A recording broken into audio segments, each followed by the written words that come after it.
Hi, everybody, and welcome back to another episode of Prospectives. I am super excited. I am here today with our guest, Tony Lacasse. Hey, Tony.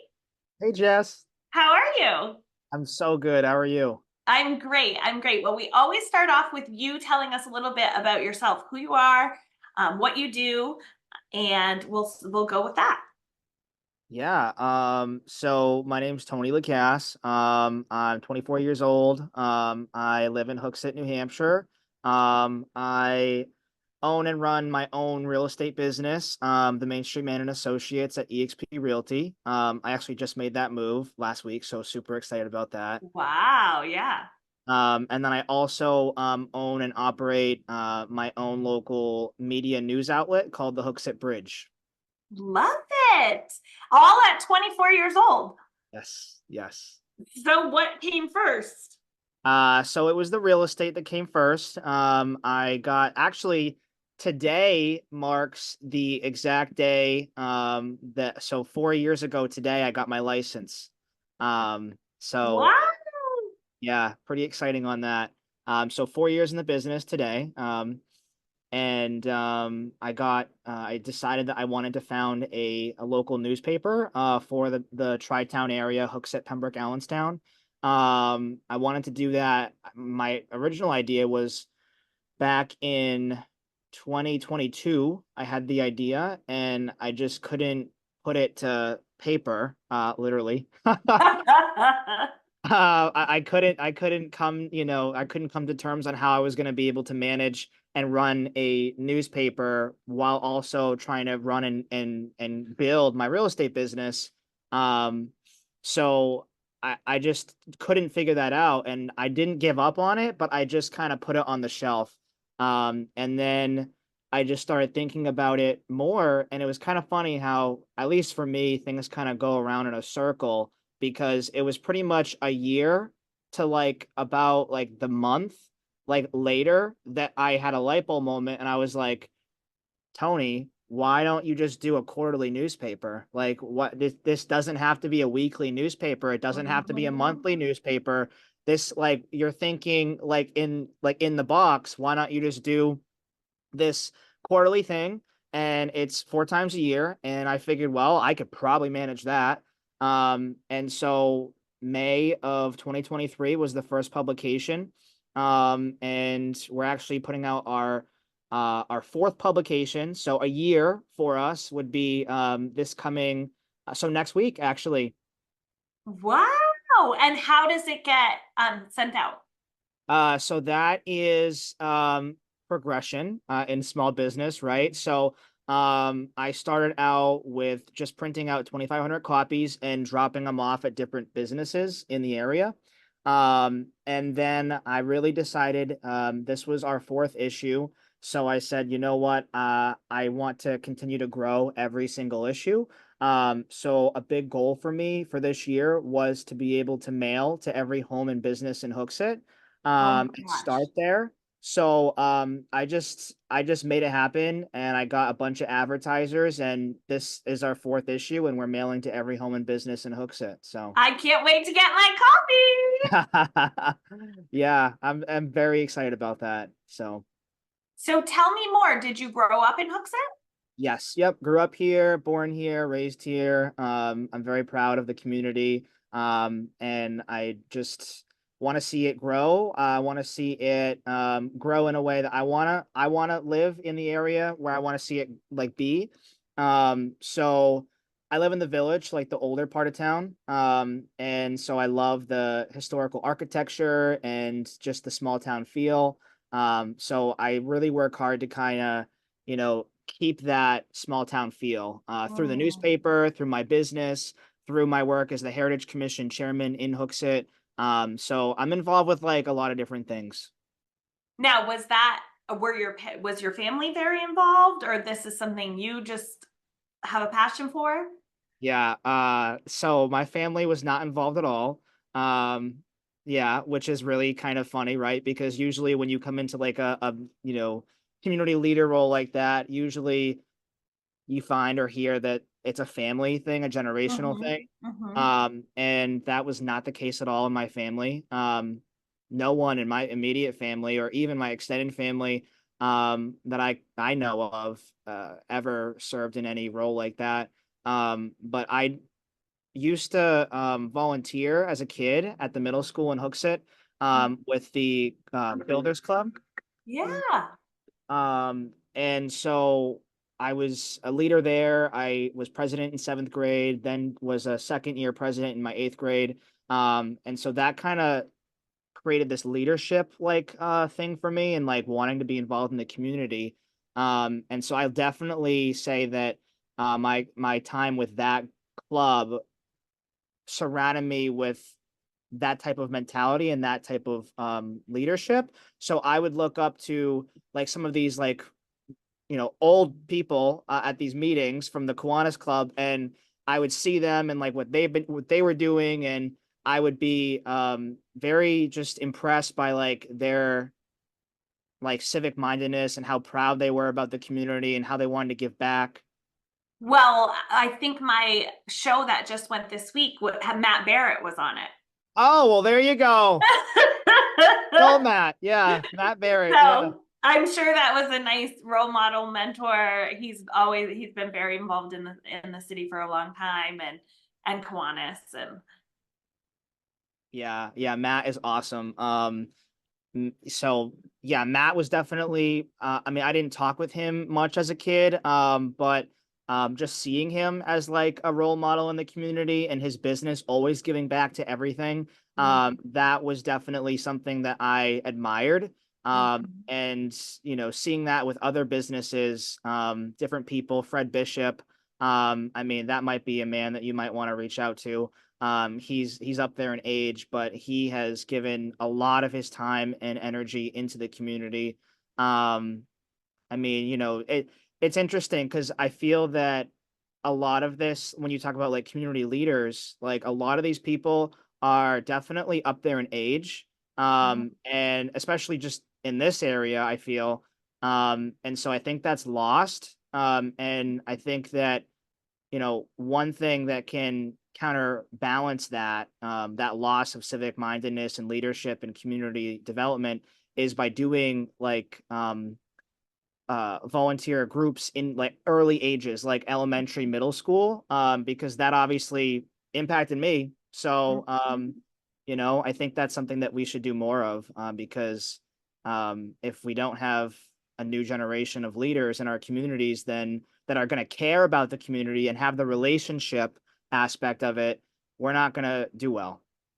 well, and I think it's about representation as well, right? So to your point, the community has changed. The community of New Hampshire, the diet, the makeup has changed.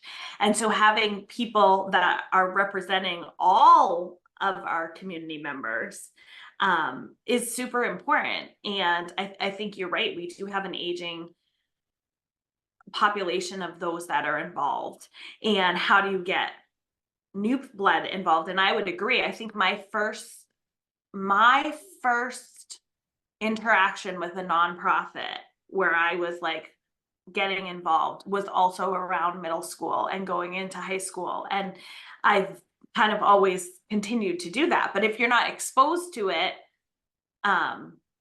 says, a woman of teenagers who are not volunteering. Uh, well, But it is what it is. So, tell me more. So, did you leave Hooksett and go to school, or you just dove right into entrepreneurial pursuits? so after, so graduated from Pinkerton 2018. That was the first year that Hooksett kids could actually go anywhere besides Manchester. So chose Pinkerton, went there, graduated in 2018. And then kind of, was going to go to college, had the plans to go to college. I was going down that route and I applied to like 7 different schools across the country, not Harvard or anything like that. But UNH, like UVM, Colby Sawyer. I applied to some like one in Minnesota, one in Florida, Arizona. So just some different, stuff. And I started like thinking about that bill. And I was gonna go to Plymouth actually. I ended up out of all those schools thinking about and committing to Plymouth. Um, and I looked at the total amount and it was gonna be $100,000. And I was like, wow, like it was quite a bit more because that was the final statement and it was like plus interest or whatever. And I Mhm. was like, oh my God, that is way more than I thought. And I didn't know what I wanted to do. So I was like, I'm not gonna shoulder all of that debt for a question mark. Mhm. I wasn't gonna do it. Because I'm very independent. I don't like to have restraints. And that is a huge restraint, is all of that debt that, you know, it's crippling. Um, Crippling. and I just knew that I did not want to get into that. And I also knew myself, and honestly, I knew that if I went to school, I would just be a huge partier. Mm. So I knew that I was probably not going to be as devoted to the learning aspect of it and be more of like the frat person and like get into that. So I was like, no, I can't. I'm gonna ruin my life this way.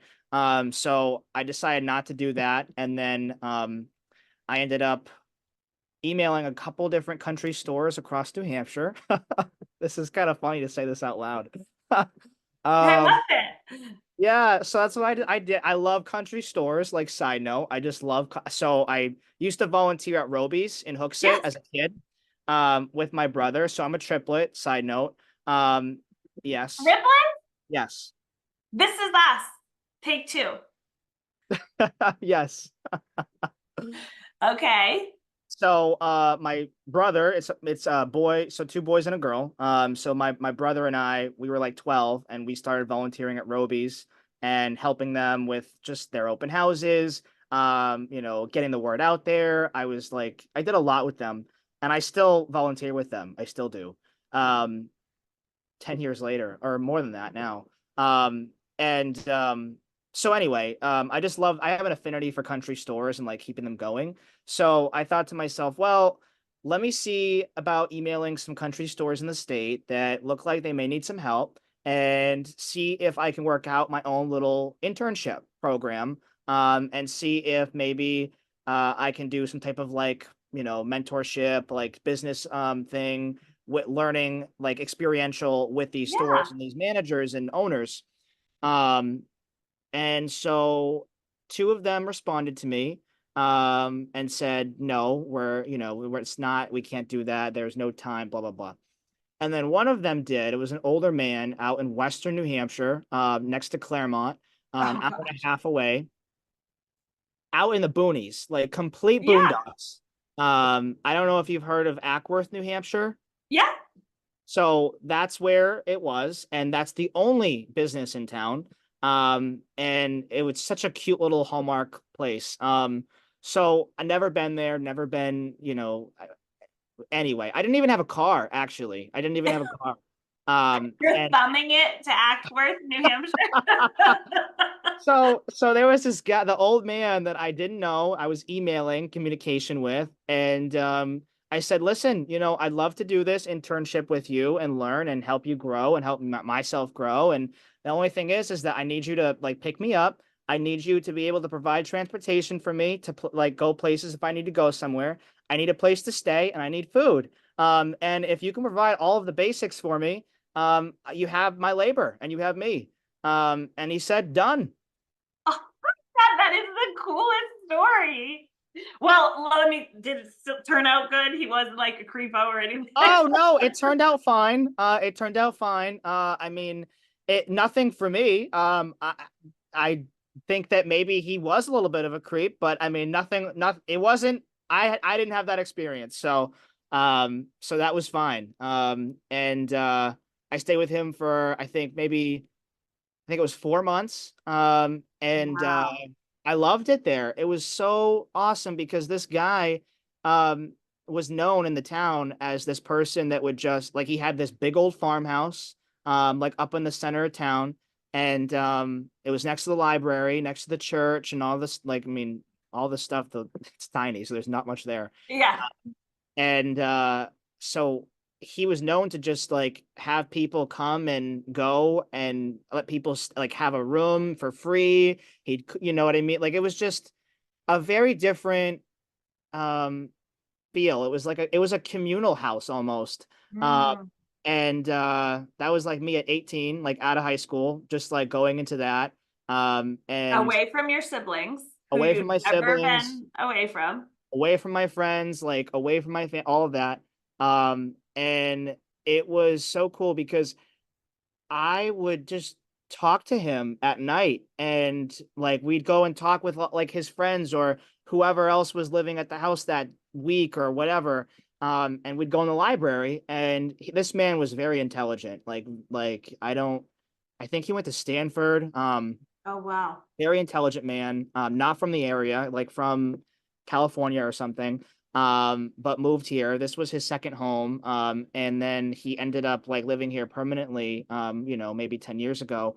But we would go and have these intellectual conversations in the library, like at night by the fireplace, and we would just talk about like different books and like just philosophy and psychology and people and like what makes a place and just like all these different like just ideas and just talk it out and that was just really cool.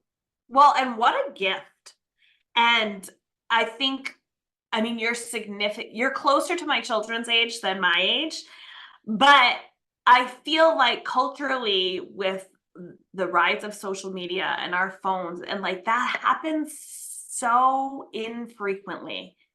And like what a gift to have real communication. And I think my daughter came home yesterday, Pinkerton senior currently, and she said we in sociology we did this privilege race to talk about privilege, and they're talking to, and so we try and have those open conversations with our kids, but even that is more rare, right? Because people aren't coming home and sitting down at the kitchen table, or even like when I would come home, we didn't have cell phones. So it's like you were either reading in the other room or helping mom make dinner, or like you were together. Now it's like people can go, especially kids, their own separate places and be on their phone.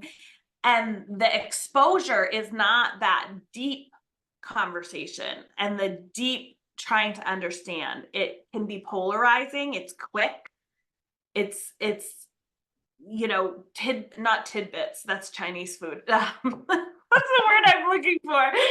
Like a tagline, it's like quick, it's not the deeper conversation. And to be able to have had those conversations for you with someone outside your family must have, what a gift for Yeah. you moving forward. Yeah, it was really cool. I mean, just the way that that all happened, and it just it was well, I mean, it was just different. I mean, I can't say of really anybody. I know maybe one person that, and she's not even my age. She's like 10 years older than me. But she kind of sort of has similar like experiences, but I only actually got to know her through my adventure excursions after that initial moment. So after that time, I said, well, I'm just going to go and continue to explore and like go on to the next thing. Like wherever an opportunity opens up for me that I find attractive, I'm going to go for it. Mm-hmm. So that's what I did. And I was able to do it because I had not much like possessions. I wasn't thinking about all these things. This is just what it was. Like, so what, like the whole idea of like minimalism and all these things, like, I didn't know about that. I had a backpack and my stuff and just like a young guy that's just out here, just, let's just go and figure this out. Um, so that's what I did. And after that time with him, I said, well, I love this whole organic like farming thing and I want to learn more about that. So I found this I found this French Canadian organic farm commune like up in Colebrook, New Hampshire. Yeah. and it's called La Cité Écologique. And I'm French Canadian, so I just kind of have an affinity for French people. Um, so I said, "Hey, Jim." Jim was the old man. I said, "Jim, why don't you drive me? I'm done here, right? So why don't you drive me up to Colebrook? I'm gonna stay there for a couple days." And I can only stay for a couple days because that's like the time frame they'll allow you to stay. And then if you can bring me back, that'd be great. And then I'll just go back home. And he said, okay. So he drove me up there, and I stayed up there for a couple days in late October, and it was in a shed that was unheated. And it was snowing up in Colebrook, and it was so cold. I actually used socks for my hands to like, keep me warm. But that was another cool experience. So I went from there, and then I went back home, and then I went to do other things, and I ended up lifeguarding over on the Isle of Shoals, Star Island, and that was an awesome experience. That's where I met this friend of mine who is 10 years older, who is very much like a hippie mentality person, and she's got dreadlocks. She's white, so there's a whole interesting thing there. But she's from Maine, Southern Maine, and we just like connected, and she would talk about she's a yoga teacher, and she actually practiced and taught yoga in Thailand. So she's very cultured, and she'd go and travel the world on her motorcycle and all these things. And so yeah, and so I did that, and then I lifeguarded like on Nantucket, and I did that on the Vineyard. I was a line cook for one season. I thought I wanted to be a volunteer firefighter, so I decided to do that for 6 months in Candia. I didn't like that. Um, But you that's know, what it's about. It's yeah, about experiencing and figuring out, what do I like? yeah, And I'm going to go on a rant here just yeah. because I'm finding you so inspiring. I was like a crazy academic student, number six in my class, and great grades, and school came easy, and I was going to go to college, and then I'm going to get my doctorate. And you're exposed to these certain amount of careers, right? Like, what does your mom do? What does your dad do? What does your friends' parents do? What's on TV? And for me, I would take those like career choice tests, like what should you be? And it would always come up with like real estate. But for me at the time, um, at 18, I was like they don't even need a degree, like they're just selling things. Like, I was very turned my nose up at it. And then, I got my degree, I worked, I got my master's, and was very unfulfilled, right? Or like, and I wasn't making great money, but also just unfulfilled. And found my way to real estate, and at 36, and was like, this is it. Like, this is what I want to spend my day doing. These are the things that light me up. This is what I'm good at, and this is what I'm passionate about. And I just think that we expect so much of these kids. And as I said, I have a child going through it, and it's so much pressure for them. Like, I need to know what the heck I'm going to do. And it's like, you have no clue. You have no clue, because you have not even been exposed to enough of the things. So I think it's so cool that you were like, I'm just gonna go for it. I'm gonna just explore, and I have the rest of my life to figure it out, and to take the parts that I liked and didn't like. And now look, you've come home, you've invested in your community, and you've started to build, the things that really light you up. Yeah, and it's awesome. And I think that definitely blessed to have even had the thought process I did to like do what I did, because that's not the norm. And I don't know where I got that from because nobody was telling me to do that. Everyone was telling me to not do that, actually. Yeah. And like my parents were like, "You're crazy. Don't do that. Why are you doing that?" I was like, stop it. I'm doing what I'm doing." Like, Yeah. because it felt right. And so that's what I did. And it's funny because I never thought I was going to get into real estate. Like that was never on my radar ever. Do I think I'm going to be in this business forever? I don't know. I mean, we'll see what happens. I mean, I think if you're really an entrepreneur, you're never going to stay doing the same thing for a long period of time. Unless something's changing, you're growing, you're adding to it, things like that. And so that's why 4 years in now, I'm like, okay, next, like level up. What am I doing? I want to build my team. That's why I've rebranded. I'm getting my own office space, like in this area. Ooh. So kind of similar almost, I think, to like what you've done, is what I've seen, because you have your office in Bow, right?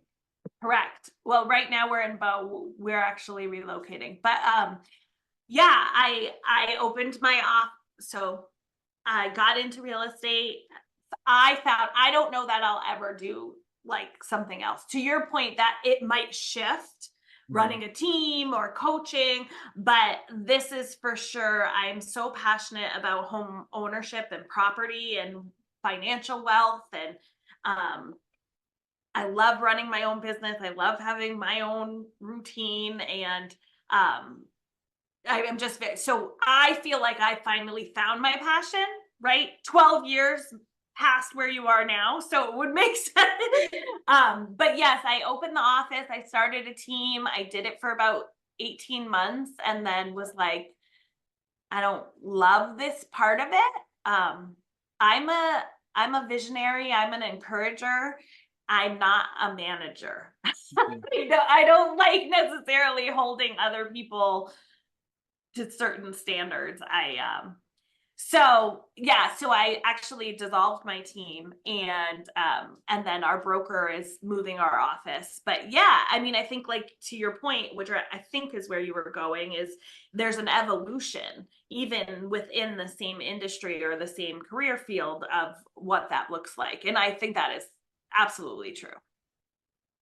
Yeah. Yeah, I mean that's kind of where I'm at right now. And with that side of the business, we'll see, um where that goes. And I'm just um interested in seeing how that plays out. I mean, every time I've ever done anything, big, there's never really been planning involved.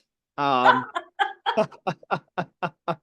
I'm being recorded, I know that, but I mean, um, like it's just, I mean, I'm just totally honest and transparent. And I think that is one of the best qualities I have actually, is just you know, kind of just running with it, and whatever it is, and just believing and having faith that whatever it is, it is, and it's going to be fine, or it's going to be great. And I think a lot of people, that's just like coming from like your heart space, right? And I don't think a lot of people necessarily make decisions from the heart. A lot of people make decisions from the head.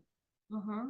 I wow, like how wise of you, because I am certainly an analytical and it took me a long time to be able to put aside whatever's going on in my head and really make a decision from intuition or from trust or from faith or whatever you want to call it.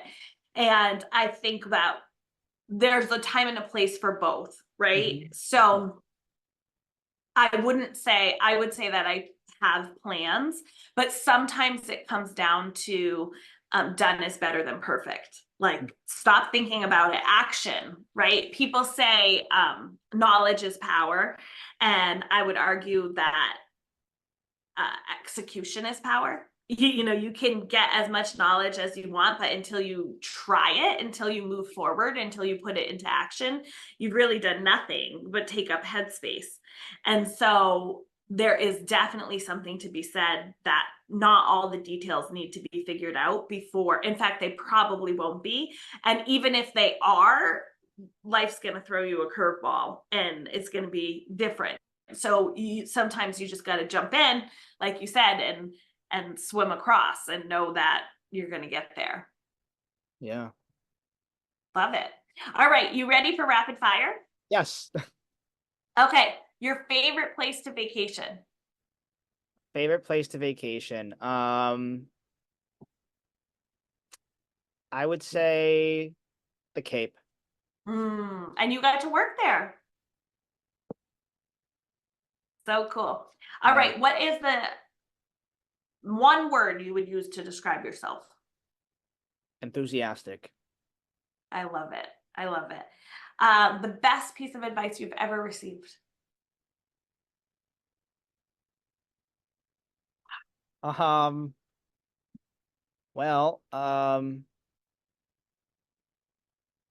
I don't know if it's the best, but what comes to mind is think before you speak. Hmm. I don't always do that. Yeah. Yeah, because thinking before you speak also means you have to listen. And 100%. Yeah. And I know, and it's also about anticipating how it's going to be heard. Hmm. I think, you mentioned the word transparent, and I think of myself as being I primary value is authenticity. And so a lot of times I just show up, and if I'm curious, I ask the question, or if I'm passionate, I say something strongly. But sometimes it's about anticipating how the other people might receive that information, is what I think when I'm like, think before you say this, like, what's the impact of what you're going to say. Awesome. How can people get in touch with you? And if they don't live in Hooksett, how can they get a copy of the newspaper? If they don't live in Hooksett, they can get a copy in at Sully's in Allenstown. We'll have 600 copies printed there. And if they are gone, then they can go on the www.thehooksettbridge.com, and they can go at the bottom of the website and subscribe to the newspaper. They can access it that way as well. So that's one way. And then for me, or newspaper or real estate, give me a call, 603-716-5769. Awesome. Well, this was awesome. I feel like we need to have coffee in person, and I could probably listen to your stories for hours. I love to chat more. So yeah. Sounds great. Awesome. Thanks for being here, Tony.